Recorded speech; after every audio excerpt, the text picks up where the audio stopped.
Marks & Spencer is planning to cut 7,000 staff by the end of the year after a slump in sales during the coronavirus pandemic. The cuts, on top of 950 already announced, amounts to about a tenth of the overall workforce. The company is the latest to announce major losses, as our business correspondent Emma Simpson reports. You don't see this very often. A new store just opened after lockdown. It's near Nottingham and pulling shoppers in. Being out of town helps. It's a different story in many of our city centres though. This is London's Oxford Street and it's much quieter than it should be. Not good if you rely on footfall for sales.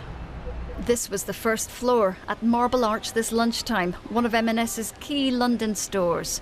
Today the company said there'd been a material shift in trade and it had to act. These new figures show the challenge. In the 2 months since reopening, clothing and home sales in its stores were down 48% compared to last year. But online sales were up 39%. This pandemic's driven a rapid change in shopping habits. With more people buying online, fewer workers are needed in stores. M&S was already making big changes before the pandemic. They've been speeded up now. Today, 7,000 jobs to go, the biggest cuts this retailer's ever made. Awful news for the people involved, but rather inevitable, I'm afraid. Shops like this are expensive to run.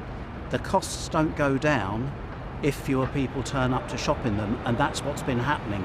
Sooner or later you have to align your costs with revenue, and that's what M&S is doing today. And they're not the only ones. They're not the only ones, and I'm afraid we're going to see a lot more. Just look at the last 7 days. 2,500 more job losses at Debenhams, a business on the brink. 350 to go at River Island. And New Look trying to cut rents to survive. Jigsaw could be cutting stores too. Now M&S is taking drastic action to cut costs. Most of the job losses will be in its stores. It hopes many will be through voluntary redundancy or early retirement.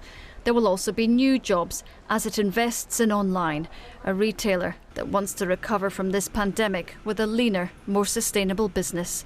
Emma Simpson, BBC News.